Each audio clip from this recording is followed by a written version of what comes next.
Work, workforce, and workplace norms are shaped as much by popularized portrayals as they are by our lived experiences. From sensational headlines, like The Great Resignation, to successful series, like The Office and Silicon Valley, to skits and stories shared on our social media feeds, what we see shapes what we believe. Let's go behind the scenes to discover what's new now and next in the world of work, and we'll challenge the traditions of what it means to live well and to work well. This is Success from Anywhere. Today on Success from Anywhere, we'll meet a serial success who's got his mind on the money and money on his mind, having deployed over $100 million in venture capital across a dozen companies. He's as generous with his time as he is with his money, according to former President Barack Obama, who honored him with the Volunteer Service Award. Please join me in welcoming to the show Saad Siddiqui, General Partner at Telstra Ventures. Welcome. Thanks, Karen. Excited to be on here. Before we dive into the show, everyone will want to know, how did you win an award from a former president, and what was it like to keep the company of a former president? Yeah, so it's an interesting story. So it's part of it is from my past. So when I migrated to the United States, I was fortunate enough to have a lot of incredible mentors. Being an immigrant, being someone who didn't know anything about like what a career looked like.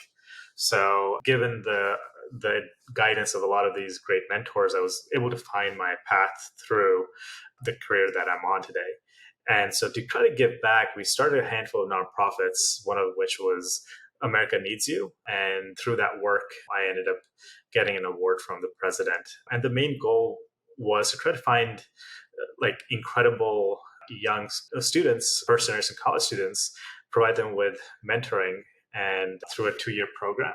And then in that 2-year program, we'll helping them find jobs and setting them up for their careers for the long run. What an awesome opportunity to make an impact and really contribute to better workforces, better workplaces, and more access to opportunity. One question I like to ask everyone on the show, because we talk about work, what was your first paying job, and how did that job inform or inspire your career trajectory? Oh man, so my first job was actually painting my uncle's house, where one of his rental properties. I worked all summer and ended up making a couple $100. And I started realizing that moment in time, working with my hands, just not my thing. So it kind of made me kind of go down the more white collar sort of path. Work with your mind, not with your hands, is what you took away from your experience, it sounds like. Take us through your career path, because many listeners are people in finance or investing, and you have had this passion for making an impact play out in a variety of ways throughout your career. So take us through some of those monumental moments and share a little bit more about what you're doing today. Yeah, so I actually started my career at like a really interesting juncture. So I actually graduated from college in 2008, and goal was to try to head towards the financial services industry as an investment banker. And it was probably one of the best times in history to go into finance, given like all these different banks were shutting down and stuff like that. So had an offer from a couple of banks, unfortunately, all of which are no longer there. Ended up at Merrill Lynch initially, which a month after I joined, ended up getting bought by B of A. During that time, it was like a really tumultuous sort of period, because like we saw people that had decades of experience getting laid off, right, in the same firm. Just from an observation perspective, I saw like my generation starting to realize like, hey, like our parents and grandparents' careers of like staying with a specific company isn't being rewarded anymore. Like a lot of those services where people spent decades just aren't being awarded. So like my generation, I saw this transition from like, hey, we gotta like switch every 2-3 years to a different job, started coming into more light, I guess. So after my time at B of A, I continued down the financial path, worked at RBC as an investment banker as well. I actually found my way to our alma mater at Cisco, where I worked on the acquisition M&A side of things and did a lot of cool work around tech infrastructure and loved like I thought finance was hard till I got in tech and I was like, whoa, this is where all the smart people are, and learned some incredible stuff from some of our old colleagues. And after a few years there, I moved to a company called Informatica, where I ran M&A partnerships, product strategy, and a bunch of other things. And after some time there, I started realizing I just missed working with younger companies, that the exposure I had from Cisco, and moved over to Telstra now about 7 years ago. And today I'm like looking at interesting companies, everything from like enterprise infrastructure, like networking infrastructure, to next gen applications that are sort of changing the way how we work, and have sort of made some really interesting investments in all those areas. From country shifts to company shifts, it seems like you specialize in change and have probably some great guiding principles we could all learn from about how to accept change, embrace change, make the most of change. What have you discovered that might be useful for all of our listeners? So the way I think about change is like the only thing that one can control is themselves. So like you have to do the best that you can at any given point in time. Just be observant about like how the world is changing. And in my short career, like I've seen some massive shifts, right? Like when I started my career, like BlackBerry was the only sort of form of mobile communication, and like 5 years before that, that wasn't even a thing. And to now, like people work from home. Like now, the new recent Apple announcement around VR and AR, like things are changing in a massive way. So it's almost like be observant as you're sort of like in this world, and rather than rejecting everything that comes up, be open to some of that change that's sort of coming your way, because the pace of change is accelerating rather than staying the same. Applies to the way we work in a massive way. And I think COVID, for example, had this massive impact on how everyone lived their lives and the way they worked. You mentioned a moment ago, and you referenced it again, a significant amount of shifts in not only where and when we work, a lot of shifts are happening in how we work. And because part of your specialization is scanning the market, share with us some disruptors that you're observing that will change how we work. The world is a very interesting place from an employment perspective. And I think it's probably important for us to maybe go through a little bit of the past to kind of see where we are today and some of the trends that are sort of impacting today. Up until like 2000, it felt like everything was on a linear trajectory. Like, yeah, we have mobile phones, we can work from home. People work from home, not everyone, but like a decent amount of people work from home on Fridays. And that was like at the best that you could do from a hybrid work perspective. There were obviously a bunch of functions like sales that were constantly on the road that didn't change. And in 2000, when COVID hit, everyone was working from home. And we had this massive shift of everything from like everyone needs a Zoom account, everyone needs like a better office setup at home, to like you name it, just like everyone needed to sort of upend how they sort of thought about work and collaboration and stuff like that. So in that time, we saw a massive boon in collaboration software, massive boon in video conferencing and the ability to work from home. And as the world is sort of coming back, like COVID is over, people are coming back to work, people are trying to figure out like, hey, can we continue working from home? We've seen some of the upsides of working from home, but we've also seen some of the downsides. People need some time to context switch, right? You can't, it's hard for folks to sort of stay in the same place for 24 hours a day. Having human interaction was a big challenge for a lot of folks. So like them kind of interacting with their colleagues was helpful for a lot of people. And we've seen a rise in hybrid work in a more concerted way, where people are like are asking folks to come back to the office. So that sort of like has happened. And then we just got hit in the face, I think, as employees with this whole generative AI shift as well, where people are starting to use a lot of these tools to become more productive. So there's like a couple of shifts that have happened over the last few years. And we can start talking about a handful of companies that sort of are beneficiaries of this, or people are starting to work with, right? So obviously the big ones are Zoom and collaboration tools like Monday.com and Asana and some of those guys. What we're starting to see is a next generation of software applications that are coming up for collaboration, both on a remote basis and hybrid basis. We're starting to see a lot of really interesting generative AI tools that are coming up, both from like the legacy companies like Microsoft and Adobe to some of the really interesting startups that are coming up as well, that are sort of making employees a lot more productive than they've been. So that's like maybe a like broader silhouette of like areas that I'm personally excited about. Explain generative AI to our listeners in a way that my soon-to-be 100-year-old grandfather could understand. The best way to kind of think about generative AI is on a very basic level, a computer system that can answer your questions in the kind of language that you want to have that question answered, rather than you going and searching for those answers. That's the textual context. And over time, what we are also seeing is it can perform actions as well, not just answer questions. That's a super high level of thinking about like how generative AI is sort of working.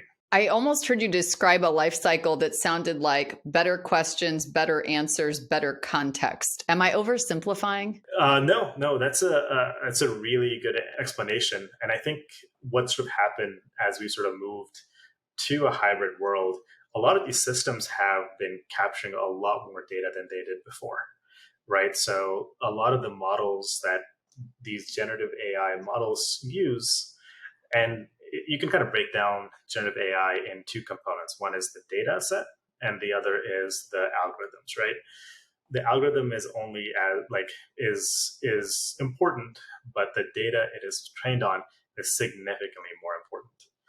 So as we've captured a lot more data, the value of these chatbots or these applications become significantly more valuable. So that's sort of been how I sort of think about how, like, to kind of enhance or expand on your explanation of generative AI. When we bring this into a practical context, what are some of the most interesting or compelling trends that employers and employees need to watch now as it relates to the future of work? As an example, like, people are sort of starting to use generative AI tools like OpenAI, do everything from proofreading. So like, you have, if you're a writer, you write some content and you put it into OpenAI and sort of spits out a proofread version of it. That's like a very basic sort of example of the way people are sort of using things. Adobe recently launched Firefly, where you can sort of like take a picture, say like you have like a wedding photograph where someone photobombed. Now you can replace that photobomber with a natural background. So those are things that are like, for a photographer, that's like super. In the case of Microsoft, when they acquired GitHub launched this thing called Copilot, which is basically automated code generation. So you write like the kind of code you're looking for, and it like spits out some line of code that is vetted. You don't need QA, and it sort of just works. So there's like a couple of things that are sort of coming up that are really fascinating, that allow people to interact with computers in their natural language and make people a lot more productive than they've probably ever been before. And I think it's going to be pervasive throughout the entire white collar work. And just to kind of give you some examples, right, from our portfolio, what we're seeing, one of the companies that we invested in is a company called BuildOps, which is basically a workflow tool for the construction industry. And they basically allow folks like electricians and plumbers to go out on site. They help them schedule their jobs, help them with invoicing their customers. And now what they're working on is, you take a picture of an HVAC machine as an example. It will pull up a record of everything that was ever done to the HVAC machine, all the maintenance that needs to be scheduled, what are the parts that are needed to maintain that, and what is the cost to the end customer. And all of that is done in real time at the customer site, where something like that could take weeks or months. So that's like an example of like generative AI in the context of like an everyday sort of like someone's job. Did you know that 68% of workers say a hybrid workplace is their preference? Make hybrid work for everyone with Robin. Robin is the industry-leading flexible workplace platform for connecting people with rooms, desks, and each other. We've helped companies like Peloton, Toyota, and Hulu build better workplace experiences. Plus, we integrate with the tools you already know and love. To learn more about how we make flexible work a reality, visit www.robinpowered.com. And who wants to pay for a repeat service call? I know I've been living in this just recently with my sprinkler system people. They came out, turn it on, do the maintenance, and I go to use it the first time and it tells me a wire is shorted out in some zone and now it won't work. And I thought to myself, you were just here. How did you not know this? Now I have to have you back. So if the company you're working with already could extend into other aspects of home maintenance, I think all listeners would be eternally grateful. Definitely. That's the goal here. We were talking about the importance of money, and part of your role is to manage a portfolio and decide where to place venture capital investments. Myth or misconception that venture capital is drying up? And just say more about the venture capital landscape in general. Over the last couple of years, the pace of investment increased by a pretty significant margin. And I think to be fairly open, I think we probably got ahead of ourselves in terms as an industry, in terms of investing in some really incredible companies, but companies that were probably at a valuation that was higher than that was warranted. We're seeing in the venture capital industry today is more of a measured approach. So we're seeing a slowing of pace of investment. People are becoming a lot more cognizant of things like, hey, how much progress has this company actually made? We're not just investing in ideas, we're investing in businesses. And every time you raise a following round, there needs to be some progress made between the various levels of financing and stuff, right? So we're moving back to normalcy and sort of like thoughtfulness, which I think is very warranted. And so to your point, like, has venture investing dried up? It's slower, but it's not in a bad way. It's slower because all of us are taking a lot more time making sure that we're investing in the best founders. These businesses are kind of building something that's iconic over time. We'd love to back like the next Salesforce and ServiceNow and Cisco's of the world, right? So those things aren't exactly, and those companies aren't built overnight. So they require a lot of work and discipline. And we have everyone from entrepreneurs to enterprise employees who listen to the show. And whether or not a listener has to go pitch for venture capital, most people can relate to the experience of needing to build a business case to attract more budget or stay flat on your budget or try to navigate a potential budget cut. What makes for a compelling pitch? Yeah. You listen to this all day long. What are some criteria or tips of things to think about that provide a compelling business case as it relates specifically to budget and getting the money or keeping the money you have? Yeah. So just to clarify, are you talking more from a startup perspective where founders are looking for capital, or I think in general? You've seen money from every perspective. M&A is a different money allocation activity. At the end of the day, most of us, even if you're a child asking your parent for money to go do something social with a friend, or you're an employee asking an employer or a prospective investor, or maybe you're in sales, most of the time, we've all had an experience where we need to ask somebody for money. And there are very few people who do it well. How would you coach us? Be our pitch coach about how to close the deal, get the money, build a compelling financial case. What are some common core principles, whether you're a teenager begging your parents for money to go hang out with your friends, You're a startup trying to get VC money, or you're inside of an enterprise and fending off the inevitable budget cut. It's the one word I would describe how I think about this answer is ROI, right? Return on investment.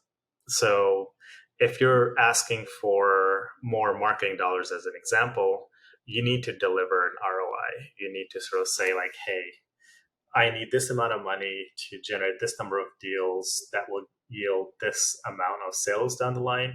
If you're a salesperson or a sales executive, I need this amount of headcount. This is the number of reps I'm going to hire, and this is the revenue that we'll get. Or a product person, these are the outages we'll either not have, or these are the features we can build. We're going back to the really nitty gritty of like, prove to me that you deserve that money, right? So, and the ROI is, if you kind of think about it from a customer's perspective too, right? They need to justify buying someone's products. So you need to be delivering an ROI to your customers. And I think that is becoming more important than ever before, because if you're not delivering ROI, like those are the products that are getting cut the fastest, and those are the budgets that are getting cut the fastest. That's sort of like in the shortest way possible, the thing that I sort of think about the most. Measurements matter. It's one thing to build a great story. It's another thing to be able to tie it to actual metrics and measurements. Everyone wants to know that. And I would take what you're saying a step further and pose the sanity test to those ROI metrics as well. I mean, when you look at this, does this seem reasonable and real? Right? I mean, can you really get to these outcomes? I'm sure you've done this. I have as well. Judging the student competition, the pitch contest, and you listen to some of the metrics and you ask yourself, you're a finance major, does this seem true to you? I mean, there needs to be some kind of reasonably supported market logic behind what you're saying. Definitely. And the best way to kind of do that is by historical success, right? So like, you need to give me more budget dollars as an example, because I've done these things in the past. And if you give me more dollars, we can continue building on these successes. As long as that's sort of grounded in reality, rather than, hey, we're going to triple our revenue on like 10% more investment. Like, it's just like, can you show me how that happens, is sort of really important. What is one piece of advice you would give to every entrepreneur or intrapreneur listening to the show right now? It is for new entrepreneurs, what we recommend is like, try to find a problem that they're passionate about and make sure that you're delivering value to the customers that you're passionate to help. The best benefits I've ever gotten from in my career, or best like experience I've had in my career, is actually working with great people. So try to build a team around you to solve these problems that you're proud of, and you can see yourself working with for the rest of your life. Because if you can solve an important problem, that is incredibly rewarding. But if you can build a tribe of people that are very passionate and driven as you are as an entrepreneur, like the benefits of those compound in a way that very few things in life can. Find a problem you are passionate to solve and invite others who are passionate about that problem to solve it with you. Well said. And this is a challenge, I think, all technology and all employers are trying to solve, which is replicating the experience of being around a water cooler, this social experience that we say we all miss about gathering. And that's why we have a segment on the show that is a virtual water cooler. And I'm going to ask you 5 questions, and you just say the first thing that comes to mind. It's as if we bumped into each other in the break room and everyone else gets to listen in. Yep, are you ready? Perfect.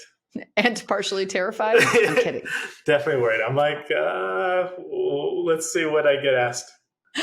What time of day do you do your best creative work? 10:30. AM or PM? AM. Speaking of time, if every day now had 25 hours rather than 24, what are you going to do with your extra hour? Get more sleep. Awesome. If you had to eat one meal every day for the rest of your life, what would that meal be? I would imagine it's probably something healthy like chicken and rice or chicken and broccoli, because like if I can eat cake, and I would not be living a very long life in that case. Food as fuel. Yeah. Good guiding principle there. Now the zombie apocalypse is coming. Who are the 3 people on your team? David Goggins, who is an author and a former Navy SEAL who's just like mentally super tough. He ran something like 200 miles on a broken leg and placed second in his in like this ultra marathon. So he's just mentally really tough. I need like a good strategist, and I think President Obama would be a really good strategist in terms of like being a leader and just thinking things through, like a kick-ass Marine or something, like a Jocko Willink or someone like that, who's like they can actually just like protect me. So like I'll be like the worker bee, I guess. You'll take Exactly. orders. It's not a bad strategy given the people you chose. Yeah. How can listeners stay in touch with you and the work you're doing? So you can connect with me on LinkedIn, or my email is saad@telstra-ventures.com. So if you're working on something interesting, send me a note. Awesome. Thanks to Saad Siddiqui, General Partner at Telstra Ventures, for joining us today on Success from Anywhere. Because success is not a destination. Success is not a location. Success is available to anyone, anytime, anywhere. Thanks for listening.